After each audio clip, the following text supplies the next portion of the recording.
Hi, this is Retro Rocket number 52, Mock Missions, Part 2.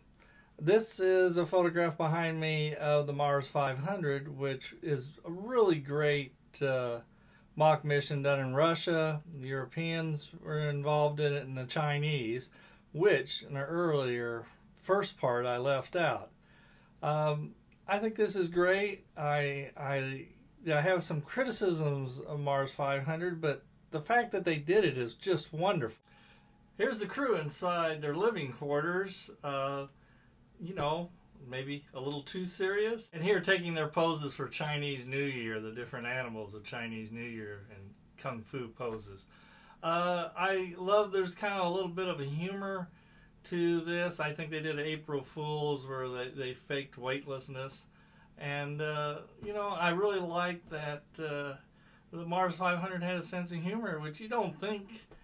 Growing up in America, especially somebody as old as me, I'm 53, almost 54, and you really, when you hear the Chinese and the Russians, you don't think of those people having a sense of humor because you were raised during the Cold War and, you know, the evil Russians, the evil Chinese, which of course is all crazy American propaganda.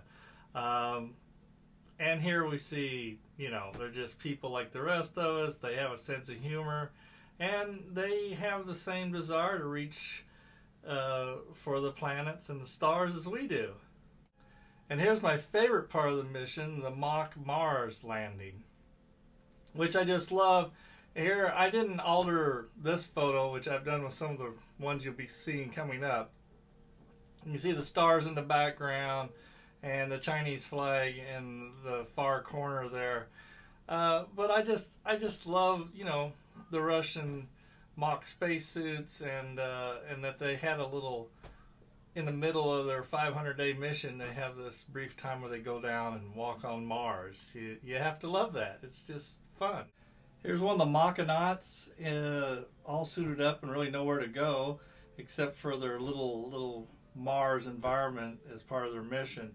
But I think the potential for amusement parks having one 500-day, you know, Mars 500 after another at amusement parks around the world would be a tremendous amount of fun, because you could tour the spaceship when they're down on the mock Mars planet, and you could tour the mock Mars planet when they're in the spaceship. So the public could get to interact with whatever part of the mock mission they're not using.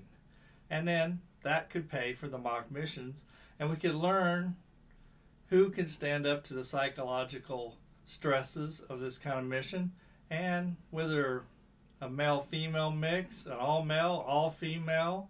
You know, I don't see why we can't have an all-female mission to Mars someday. And the only way you're going to learn if these different mixes of genders and nationalities work is to try them on mock mission. Yeah, I really like the European Space Agency getting ready to put their flag down as part of the mock mission. And I would like to see maybe a flag was just the planet Earth, like, hey, we're claiming this for life on Earth. Maybe that's not right. Maybe you should plant a Mars flag and be colonists from the time you get there. But whatever flag, or if there's no flag at all, the very fact that we are thinking and trying to reach out for Mars and the moon, the asteroids, and other planets is a great way to think as humans, that we're not limited in our resources. We're not limited to stay just on Earth, that we can go out there farther. And I think these mock missions are actually the first steps to get there. Now, one of my favorite books on mock missions is Mars on Earth. And I highly recommend reading this. It's not really politically correct, but it actually gives an honest look at some of the cultural problems by mixing different cultures on these mock missions. And if you had a real mission, would it be better to leave some cultures out instead of being inclusive and having a mission that would be a failure? So highly recommend this book.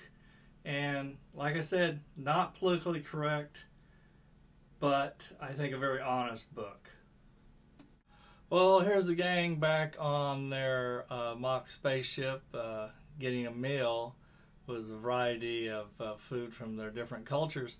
And the next episode, I'm going to talk about how you could actually install these mock missions into an amusement park scheme, because I think instead of having somebody donate a bunch of money, why not just have it pay for itself? And the more of these mock missions you have, the more prepared we'll be for Mars and the outer planets.